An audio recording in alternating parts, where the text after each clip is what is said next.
Hello and welcome back to the Collapse Experiment. If you like my content, please like and subscribe, share, do whatever it is that you do. Just don't get kicked off of Facebook.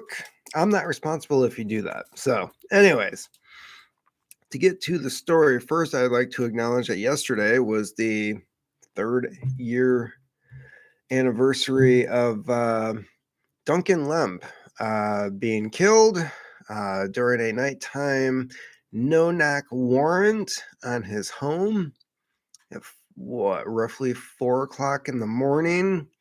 And the warrant was for a rifle that police allege that he illegally owned because they thought, oh, this is full auto and he shouldn't have it. And he said some anti-government, anti-cop stuff. Ooh, boo-hoo. Yeah, they changed their story not long after that to a lot of other things that were not pertaining to the warrant, probably because the rifle in question was actually legal. He bought it legally, and one argument that the sheriff's department made was that, well, he had a felony as a minor. However, Duncan legally purchased this rifle along with all of his other firearms after passing a federal background check. So you can shove your accusations up your ass, sheriff's department. Yeah, you murdered a guy. Let's just face it, 3 years later, I'm calling you out. You murdered a guy and you won't even name the officer that killed him in his bedroom, shooting him through his window. Good job, you douchebags. Oh, in front of his pregnant girlfriend, by the way. Yeah, because serving and protecting is what you do. Good job, Maryland. So, to get to the actual stories here, we've got defendant moves to dismiss January 6th case based on newly disclosed footage and FBI testimony. This is through the Epoch Times. A defendant in the Proud Guys. Can I say that on YouTube? Or are they going to shut down this? I don't know. I don't know how that works anymore. So far, nothing's happened. I've gotten pretty lucky on that. Trial over the January 6, 2021 charges moved March 9th to dismiss the case after some footage from the day of the breach was shown for the first time. You're withholding evidence. Everybody currently in a cell right now who is charged because of things that happened this day should immediately be released because they're political prisoners. You did not follow the law. This is illegal, and I hope they sue the shit out of you. Dominic Pezzola is one of the Proud Guys members on trial for obstruction of an official proceeding and other charges. The newly disclosed footage shown on Fox News this week is plainly exculpatory. Pezzola's lawyer said in the new motion, it establishes that the Senate chamber was never violently breached and in fact was treated respectfully by January 6 protesters. Protesters, shove your insurrection bullshit right up your ass. It establishes that the Senate chamber was never violently blah, blah, blah, blah, blah. Among the clips, Fox's Tucker Carlson broadcast were moments where Jacob Chansley, another defendant who is serving a jail sentence. How is it a jail sentence when it's 4 bleeping years of his life? That's not jail, that's prison. And he's in solitary, which is also cruel and unusual punishment under UN regulations. So, yeah, there's that too. It's also one of the reasons why Julian Assange, the UK was like, yeah, we're not shipping him over to you because you're going to put him in a box. Serving jail sentence after pleading guilty, was walking around accompanied by police officers. The officers did not stop Chansley and even tried opening doors for him. Chansley eventually made it into the Senate chamber where he and others later prayed. Chansley, during the prayer, gave thanks to the officers for letting us into the building. Yeah. Pizzola also entered the Capitol, and prosecutors have argued that he and others Being inside forced Congress, which was certifying electoral votes for the fraudulent 2020 election, to go into recess. The new footage, though, shows that members could have continued proceedings. Yeah. Maybe it doesn't pay to be a pansy. Yeah. Pizzola's attorney said it was not Pizzola or co-defendants that caused Congress to recess. Remember, AOC wasn't even in the building. She made it up. Congress interrupted its own proceedings. That is true. The lawyers are asking U.S. District Judge Timothy Kelly, a Trump appointee overseeing the case, to dismiss it. If Kelly rejects that request, he is asked in the motion to declare a mistrial. Yeah, duh. Because if they're not handing over everything that they need to in discovery, you didn't do your job. You don't get to prosecute him. Brady violations. Prosecutors must provide defendants with evidence that can be exculpatory or help defendants prove their innocence.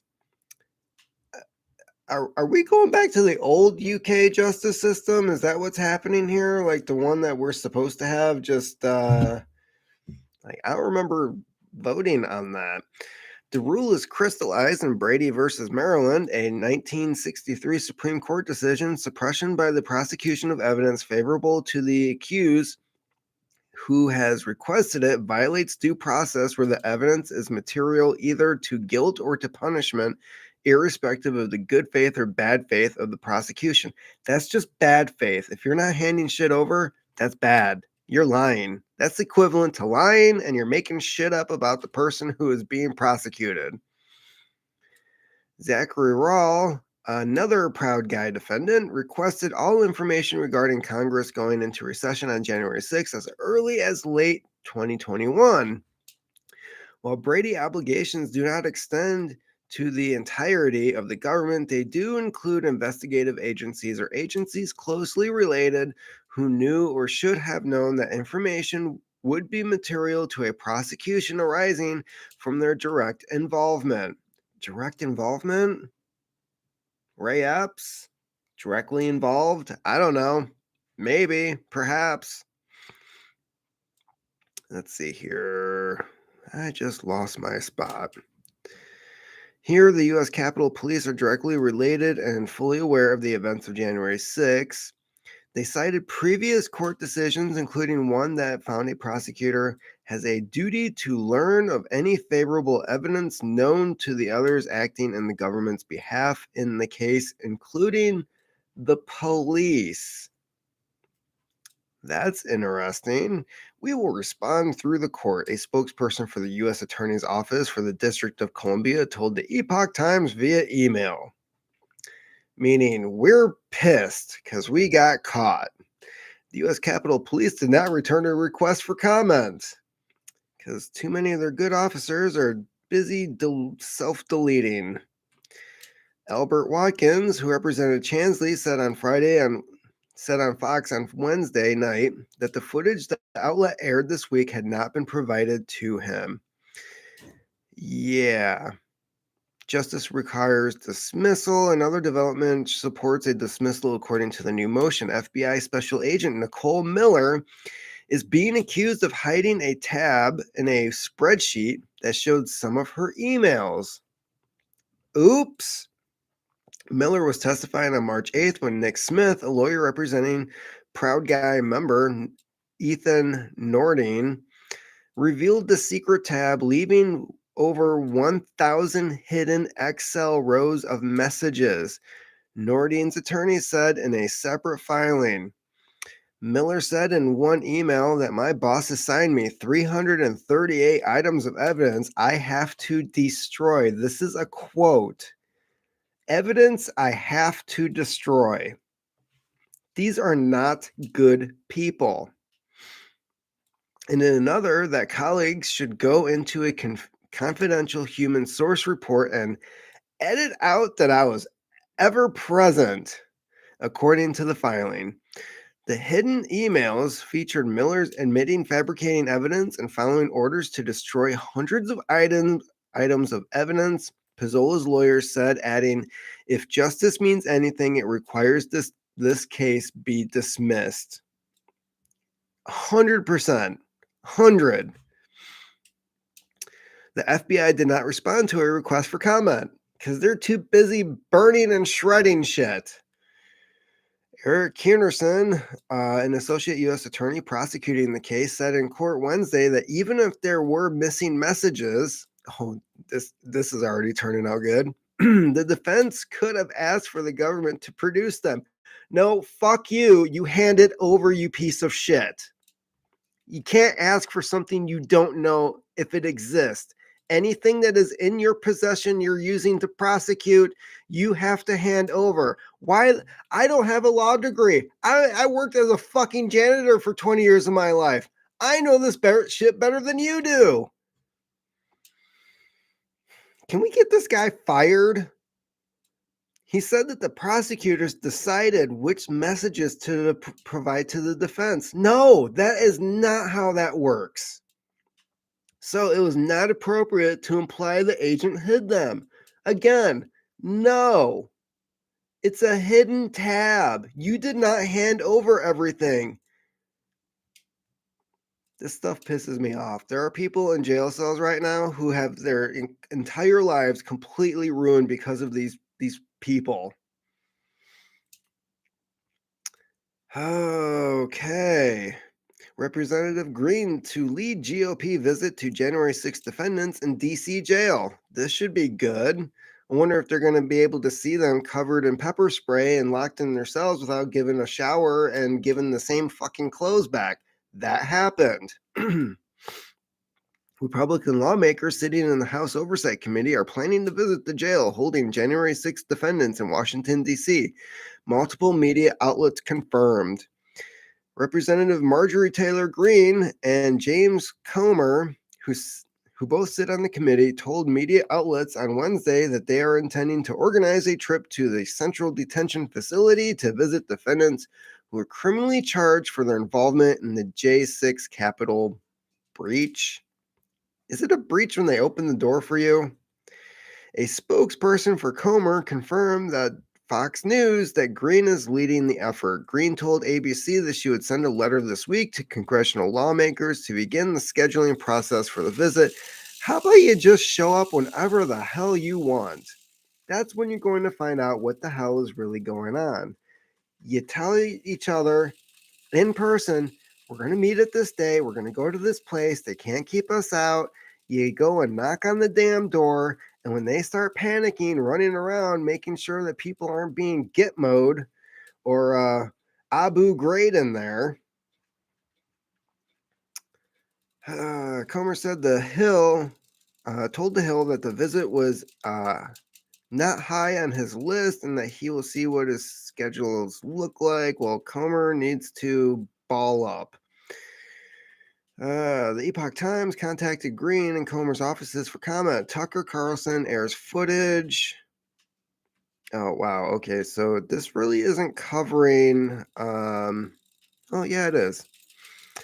Green said in reaction to the tapes aired that, this is referring to Tucker Carlson, that Democrats had lied to the American people and that they had people in place to make the breach happen.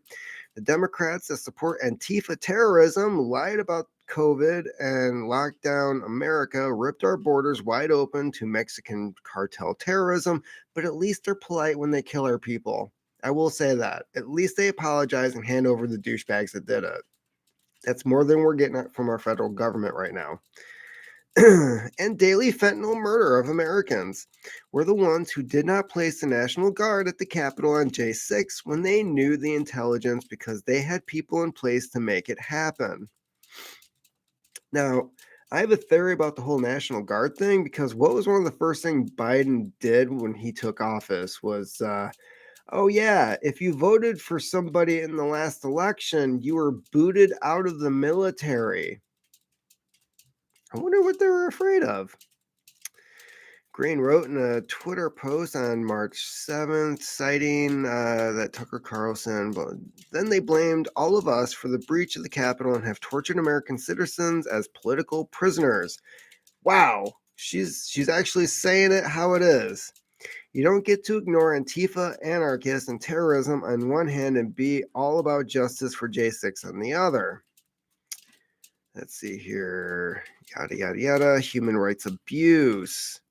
Yeah, there's a lot of that going on. The visit is partially to see the conditions of the Washington facility because they're not going to clean that up beforehand. That's why you don't announce that you're going to do this.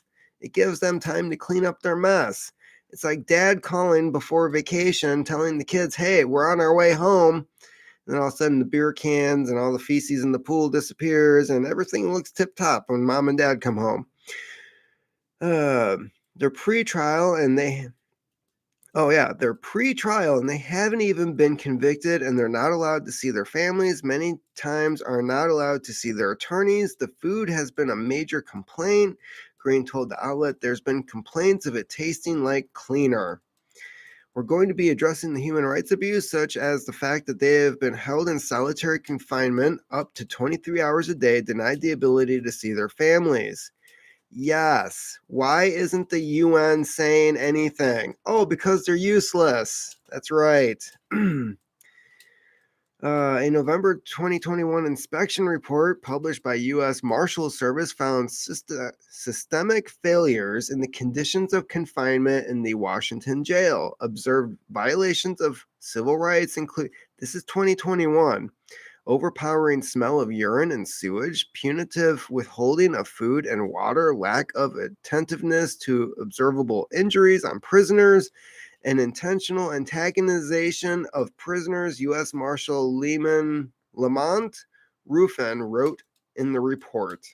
The Epoch Times has contacted the Washington Central Detention Facility for comment.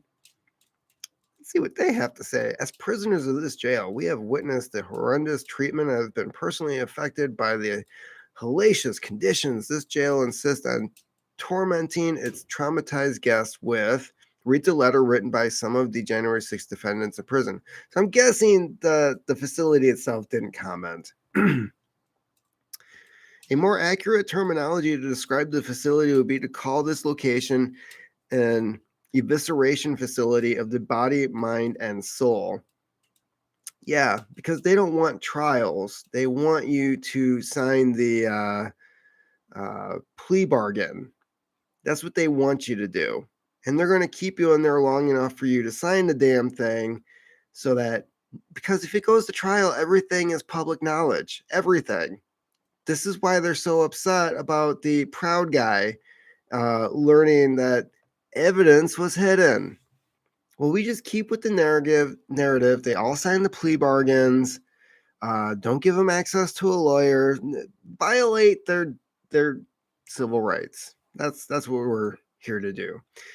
Free Jacob Chansley. Musk backs QAnon shaman after new J6 footage emerges.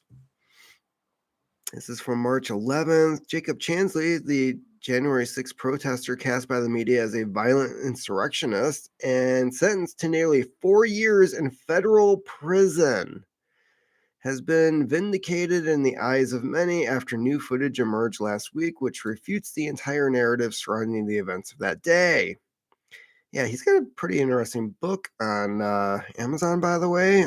If you want to give him some cash for when he does get out, he can restart his life all over again. You can go buy a copy. After reviewing footage withheld from the public by January 6th committee, Fox News host Tucker, he was calmly escorted through the Capitol. We've heard pretty much all of this.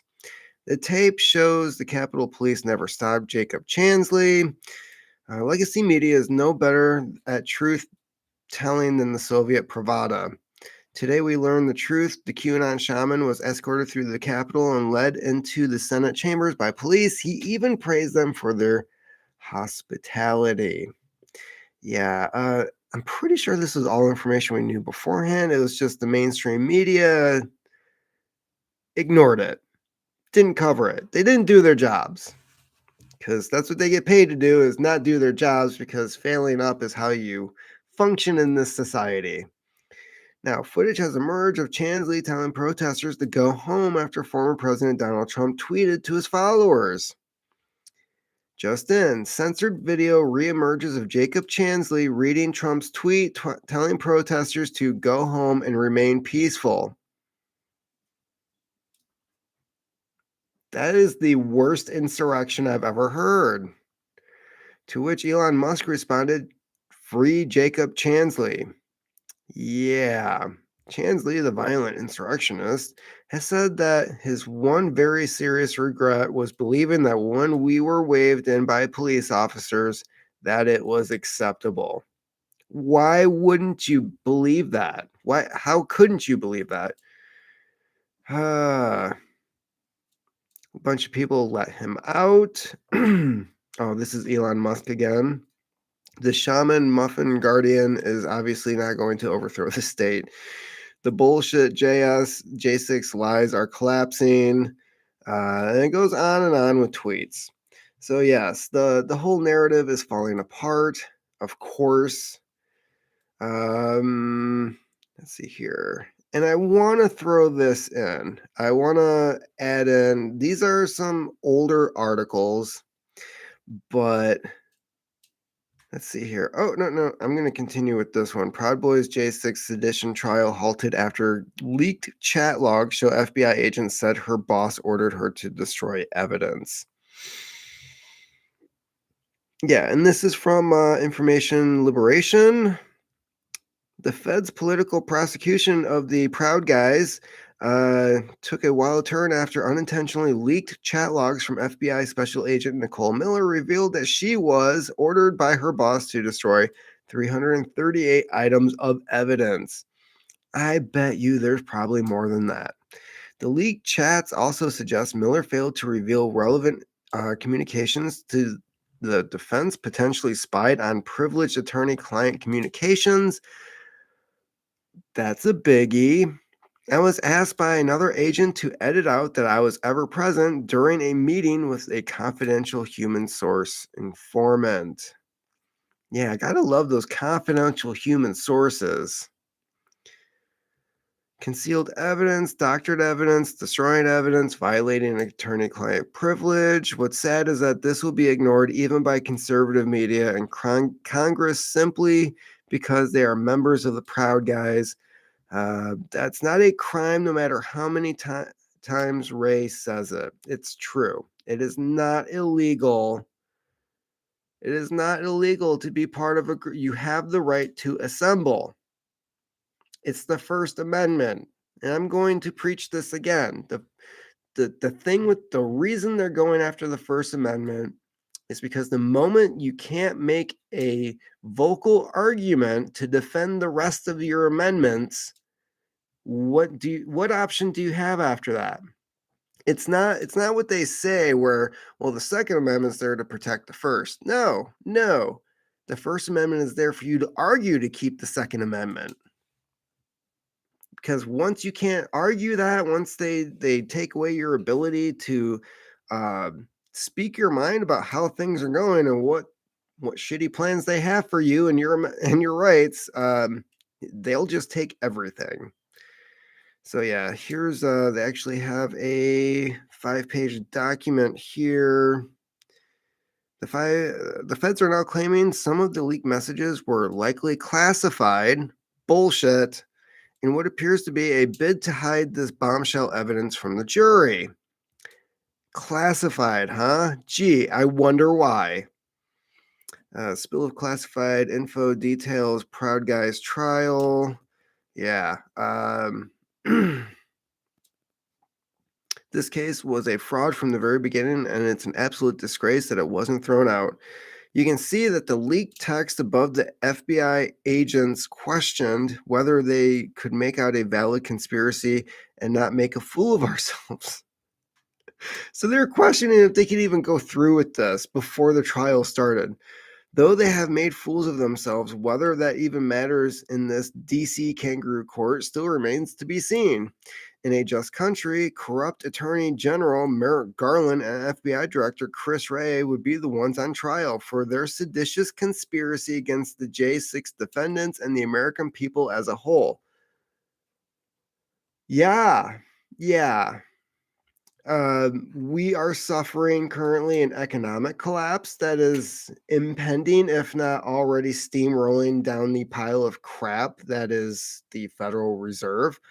Um, we are seeing the FBI collapsing under its own stupidity. We have stupid people that are leading the country.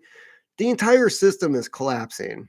And I don't know, aside from like how local you are and how well you can take care of yourself, I don't know how else to counter what the freak is happening. This is all insane. So yeah, that's the proud proud guys. I'm kind of liking that. I did want to touch on, because of what is happening with these groups. It's this group in particular, the proud guys, if you will. They're trying to charge them with sedition, and clearly there's no case. And it's because a lot of the people who have been charged, it's all misdemeanors for entering a building, right? So now they have to make their argument of like, no, this really did happen. There really was an insurrection. However, they're messing with organized groups. And here we have another group that, as far as I can tell, hasn't been charged yet, or at least their members might have been. This article is, let's see here. Actually, I believe this article originally was posted last year, which totally makes sense. So, October 2020. No, August. Okay. August 30th, 2022. The Electric Boogaloo guys arrive in Ukraine. Far right groups in the West see the FAR as an opportunity to gain military experience. Now, this is an older article, but this is what some of these other groups who also were involved in J6 are currently doing. They're not in courtrooms. They're not even in the country, but they probably will come back. The war in Ukraine has attracted a large number of fighters from all over the world. Volunteers and veterans from Canada, the UK, the US, even Japan and Brazil have joined the ranks of the Ukrainian army in an attempt to halt the Russian advance. While Russia assures that these mercenaries will not be considered prisoners of war, if they are captured, analysts fear that certain fighters will become a threat to the national security of their respective countries when they return from Ukraine.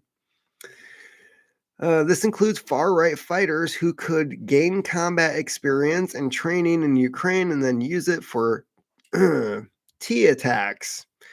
Colin P. Clark, a senior fellow at the Sufan Center. Sufan? I'm saying Sufan. Warned CNN, referring to particular far-right European extremists. The same is true of some of the U.S. volunteers that have joined the travel to Ukraine and fight, such as the Electric Boogaloo guys. According to Vice News, members of this far-right movement are reportedly preparing to move to Ukraine to fight. In fact, one of its movement's leaders, Mike Dunn, who I interviewed for my book about Duncan Lemp, has been in the country since last April. Yeah, he was in the middle of a war zone while I was talking to him about what happened with Lemp. The 21-year-old Virginia native has been involved in the fighting around Donetsk and until recently was hospitalized in a Ukrainian military hospital due to a Russian heavy artillery attack.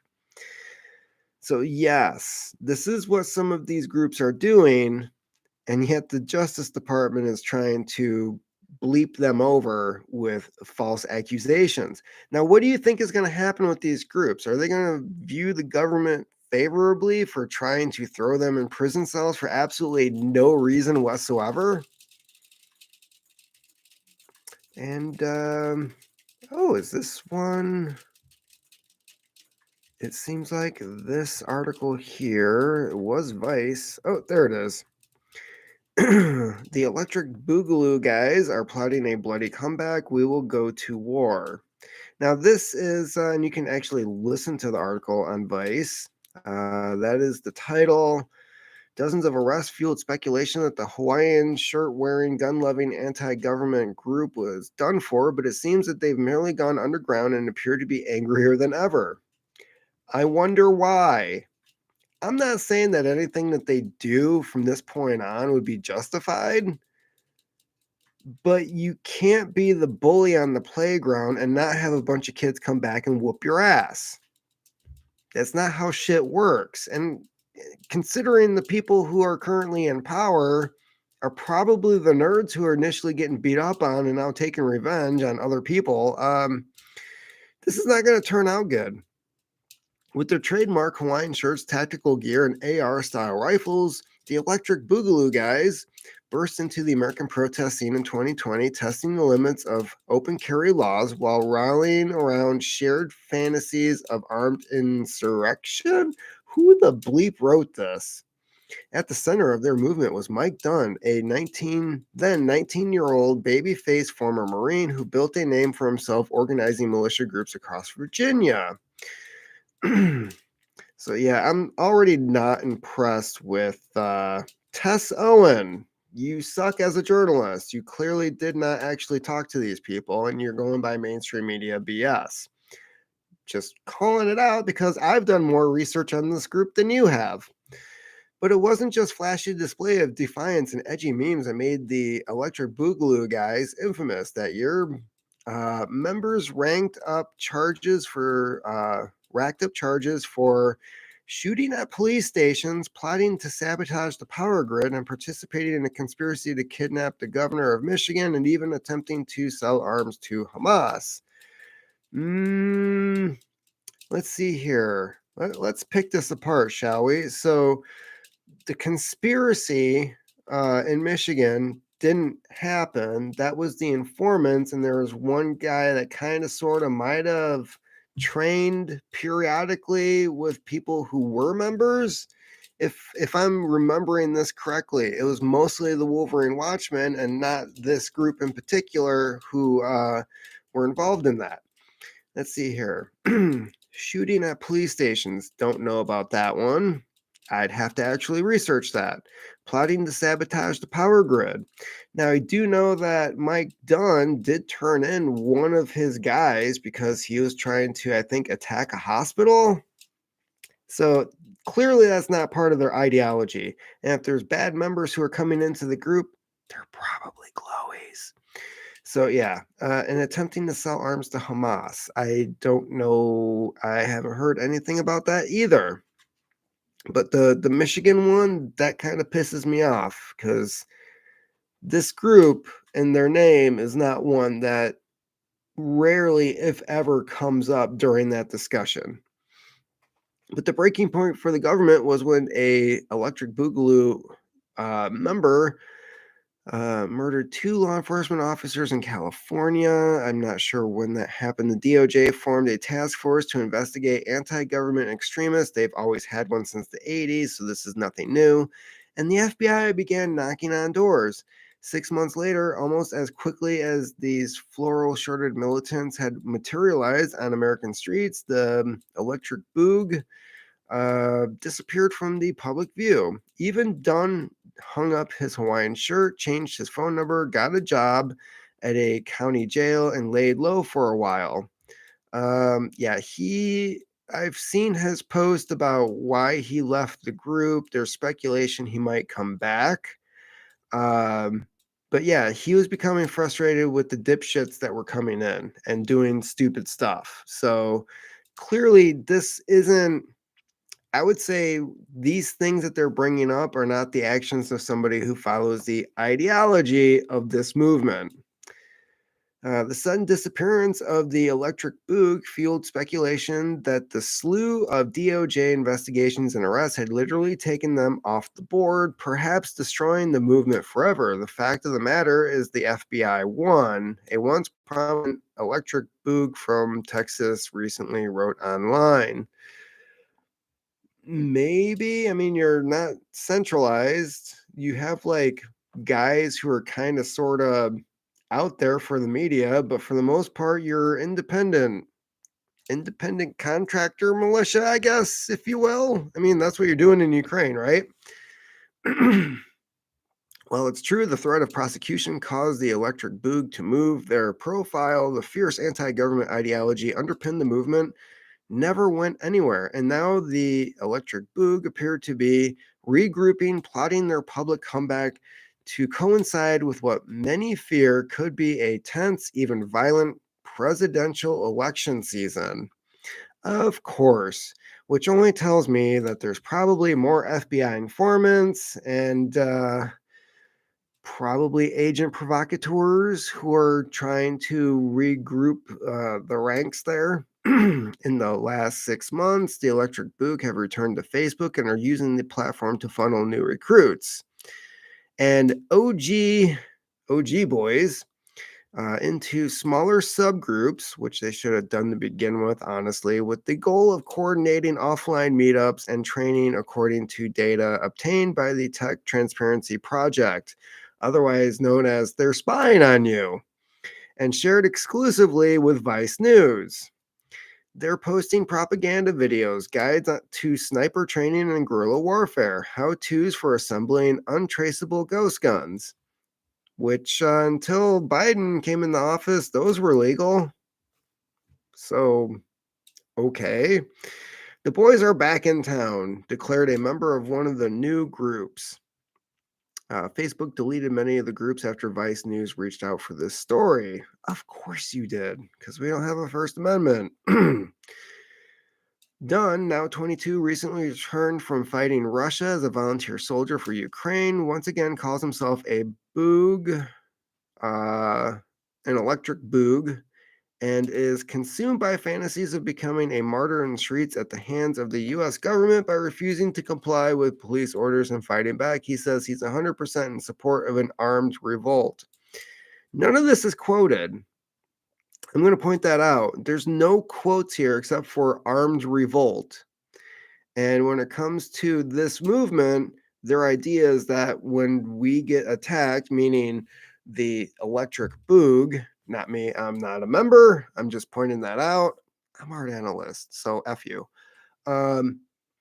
Yeah, when it comes to this group, they are completely defensive. They don't go on the offensive.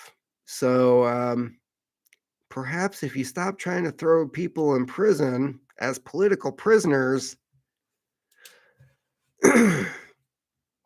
we all die there in the streets at the hands of the National Guard or whatever. That would spark a revolution in the state of Virginia, which would spill over into other states. Dunn told Vice News recently that was an actual quote. I don't see it as a lone wolf act of somebody blowing up a building or an attack on anything, but as a defense of liberty. I think I just made my case. Creating martyrs in the name of the Constitution and freedom. Yeah, so in my mind, he's talking about lockdowns and martial law, not putting up with that BS anymore. Dunn's claims he's training with a group of more than 100 electric boogs in Virginia that calls itself Sons of Liberty and threatens to go to battle if Virginia tries to pass gun safety legislation. We will go to war, said Dunn. We will fight, we will die, and we will kill. Unfortunately, it doesn't say we will win.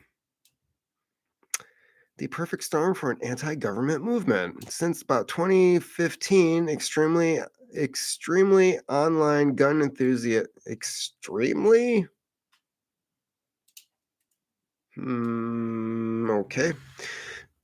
Extremely online gun enthusiasts have used electric boog drawn from the title of 1984 breakdancing film Breakin' 2 as a meme to signal a coming civil war or uprising.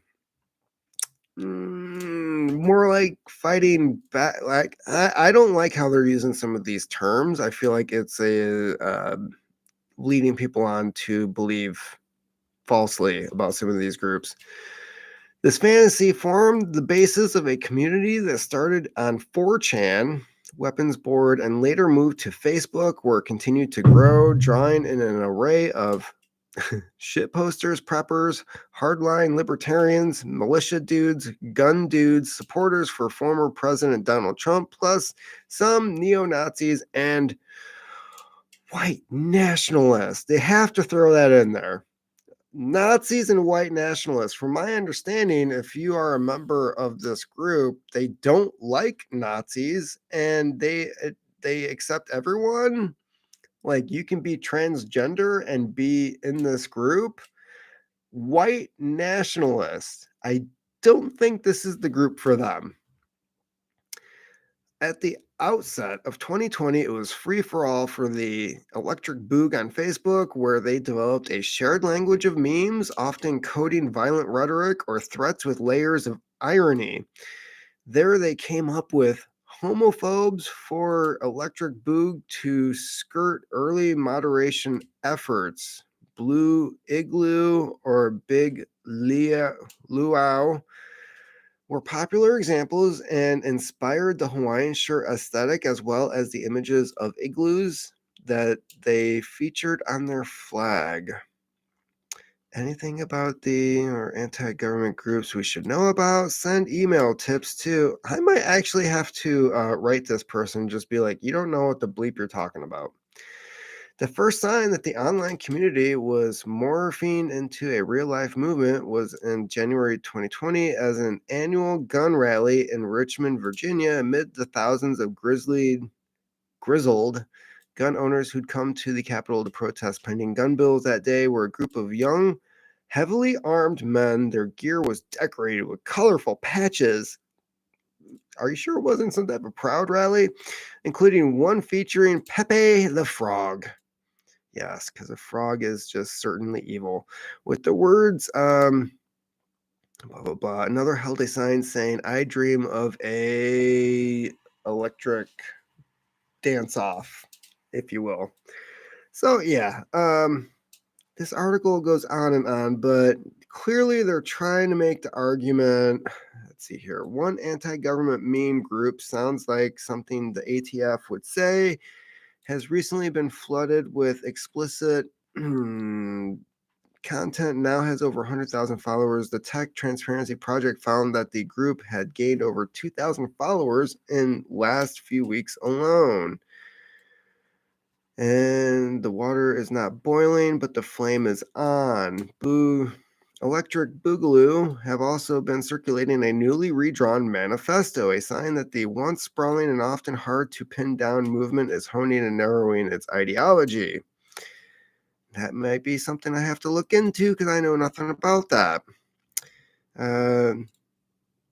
The biggest impetus for the Electric Boog's recent return to Facebook, says Paul, that the FBI's raid on Trump's Mar-a-Lago property last August. The raid triggered a wave of violent threats from the MAGA world and calls for civil war. Days after the raid, I love how they put Tim Pool in here. Days after the raid, Trump supporter with a nail gun attempted to storm into the FBI's office in Cincinnati, which he was later killed following a police standoff in a nearby cornfield. Yeah, there's a ton of this crazy stuff going on. Guns.com, Hawaiian shirt, paranoia. According to George Washington University's program on extremism, there are 49 arrests of people affiliated with the movement from 16 states between January 2020 and July 2022. A trickle of Electric Boogaloo arrests continued to the present day. So yeah, it goes on and on. This is Mike Dunn from a 2020 documentary. And leaving the Electric Boog. All my friends are on federal watch list. You can't prosecute your way out of a narrative. That's okay. A lot of people aren't afraid of the federal government or the FBI anymore, said Blake. Who's Blake? There are people out there that I know personally that openly talk about slaughtering federal agents, like dragging them and politicians into the streets and blanking them. They have no fear. They don't care. They're shit posters is what I would call that.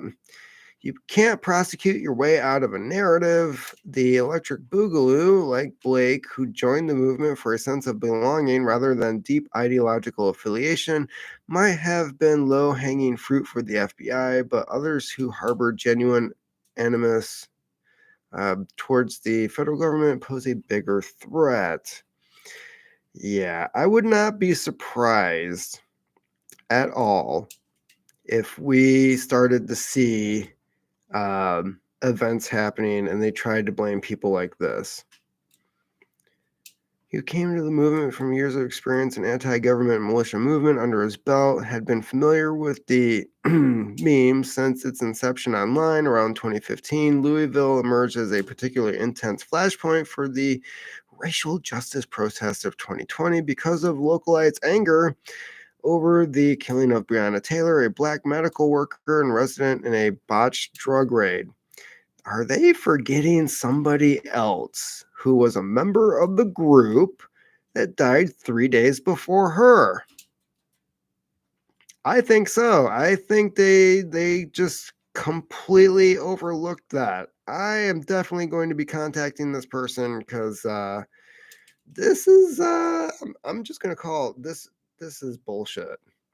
So they're completely like rewriting history here when it comes to that.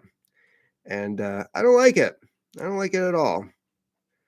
So I will actually be sending them something after this. And Tess Owen at voice.com or The Wire at Tess or on Wire? On Wire. What is Wire? I'm technologically retarded. So forgive me. I don't know. So they're making the argument that the electric dance off is going to they're plotting a comeback, if you will. And the last article here, locked away in conspiracy theorist camps, the Orwellian dystopia of the censorship industrial complex. And this is by consentfactory.org. And I watched this hearing here, so I know exactly what they're talking about. And let's just see what they have to say. This is C.J. Hopkins. I think something is very seriously wrong with my brain. Yesterday, I hallucinated that Matt Taibbi and Michael Schellenberger testified before a subcommittee of the U.S. House of Representatives about the censorship industrial complex. The U.S. arm of the global official propaganda and disinformation apparatus that has been waging an all-out war on dissent for the better part of the last 6 years. Gee, nobody said that was happening. I know this couldn't have actually happened, and just an extended hallucination, probably the result of the copious amounts of drugs I consumed in my misspent youth, or the effects of. And then they list a ton of documentaries. Most of these I have seen. I'm not kidding. Some of these go back as far as 2016. Manufacturing normality, totalitarianism. So, yeah, well, for quite some time. So, I'm sure it was just a hallucination because there's no way Matt and Schellenberger were actually sitting there talking about how, quote, we learned Twitter, Facebook, Google, and other companies developed a formal system for taking in moderation requests from every corner of government, the FBI, DHS, HHS, DOD, the Global Engagement Center at State, even the CIA. For every government agency scanning Twitter, there were perhaps 20 quasi-private entities doing the same, including Stanford's Election Integrity Project, NewsGuard, and Global Disinformation Index, and others, many taxpayer funded. I want my money back. Is that too much to ask? Seriously, if you're going to censor me and take away my civil rights, I want my money back. And documenting the coordinated censorship of sources that interfered with certain official narratives like Russiagate and the apocalyptic virus. Yeah, and that's just a crazy conspiracy theory. I am also sure that I was hallucinating yesterday because right in the middle of my hallucination, right around the time that Stacy Plaskett started squawking like a demon, uh, I had another hallucination, like my hallucinating self was hallucinating, which is like being in a Christopher Nolan film. In this one, Matt asked me to talk about how I was censored by Facebook, Twitter, YouTube, etc., and their governmental and NGO partners in 2021. And I started babbling all this conspiracy theory stuff about the very censorship industrial complex that Matt and Schellenberger were testifying about in the hallucination I appeared to be hallucinating the other hallucination in. And then my hallucination got weird. How many drugs did this guy do back in the day? Now, it's been quite a while since I've indulged in any seriously mind bending drugs. Okay, so quite often. But this reminded me of a bad LSD trip. I can't compare because I've never done. Like when Satan started talking to you through the TV. There I was, happily hallucinating these two distinguished independent journalists who had done all this historic reporting on a story of extreme importance had been invited by Congress to talk about it, and suddenly it all went dark and twisted. That's not hallucination. That's how it went. Stacy Plaskett, the ranking member of the House Judiciary Subcommittee, started badgering, insulting, smearing, baiting Matt and Schellenberger like Joe McCarthy in drag. That wasn't Joe McCarthy? Trembling with hatred, she accused them of being members of some sort of Substack based death squad that posed a direct threat to people who opposed them and of stochastically terrorizing Yal Roth. Isn't he a child lover of children? Was that a thing? The former Twitter censorship czar, and of unleashing homophobia and anti Semitism on him. Okay.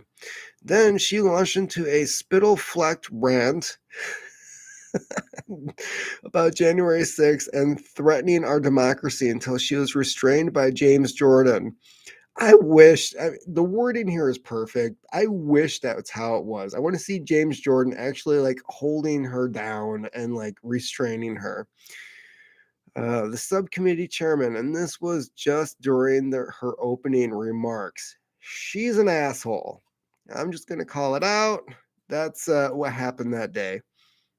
The other Democrats soon joined in the bullying and lying and smearing and sneering and generally acted like prosecutors at some hate drunk witch trial. Yeah, they were acting like this was like the Nazis were being put on trial. And it was insane. Okay, so it doesn't pay much at all, but it's fun and I tend to sleep fairly well. So don't worry, I'll get back to doing that blah, blah, blah. Censorship industrial complex is a bigger story than just the US division. I'll be prodding Matt and other Twitter Files journalists who prod Elon Musk to bring in international journalists to cover the same story in countries like wow, Germany, the UK, Australia, Canada, France, Italy, the Netherlands, and so on. Feel free to join in the fun. Twitter is international. So that means all these other countries were doing we know the UK was. We know that. There is another article, and let's see if I can find that fairly quickly. But there is another article here about the UK monitoring certain people for let's see here. Come on, you can do it. You can do it. Coordinated hoax campaign. Lied to us all. Well, that's just old news. Okay. I'm thinking it's more towards U.S. Congress votes to declassify. That's kind of old news. Um, Damn it. Am I not going to find this? Or perhaps I just used the actual search feature. That might work. UK tech firms face serious risk from Silicon Valley bank collapse. Oh, no, that's UK disinformation unit. Aha, here we go. UK disinformation unit monitored headmaster who questioned jab for children. This is from Epoch Times. So this was happening. Like, we don't need Twitter to tell us that this was happening. A headmaster who questioned the effects of lockdown and masking on children, as well as the jab, was reported to the UK's terror watchdog and had his social media posts monitored by government disinformation units. This is everywhere. In January, Westminster confirmed that it had monitored lockdown critics, including conservative prime ministers and journalists, on social media platforms via its disinformation units after documents were obtained by the civil liberties group Big Brother Watch. Yeah, I'm not surprised this is the UK. I'm not. Headmaster Mike Fairclough, who was 20 years experience in running the state-funded West Rise junior school for 11. What? Okay. Told the Epoch's Time he also had been monitored. So this guy is running a state junior school for 7 to 11-year-olds, and he was monitored. Fairclough was one of the few voices in education and only serving headmaster to express concerns over the effects of the response to the pandemic on children and the resulting mental health problems. My personal belief is that the risk from these jabs outweigh any possible benefit for a child. I have conveyed my opinion using my social media channels, generally by reposting and quoting mainstream media articles which have supported my stance. Not even his words. Mainstream media. Fairclough said that the colleagues with the education sector have remained publicly silent on the subject of the jab for children, and that there is still an air of fear and caution around even mildly skeptical conversations about it. Person using a computer in an undated. Oh, okay. Counter Disinformation Unit. The Counter Disinformation Unit, or CDU, part of the Department for Digital Culture, Media, and Sport. Sport? Okay. Leads the UK government's operational response to domestic disinformation threats online. Do I need to go any further? So, yes, this was happening in the UK as well. That was kind of a given, but now they know for sure. Even a guy who runs a school was being monitored by these assholes. I don't get it. I don't like it. It needs to stop. Seriously. Leave the internet alone. That's my suggestion right there. So, anyways, that is the last of the articles I have to cover on this topic today. So, yeah, it's quite the S show out there. Oh man. Okay. So, anyways, mistrials, disinformation, spying, lying, groups regrouping. Yeah, you kind of see where things are going. So, anyways, take care and keep on typing.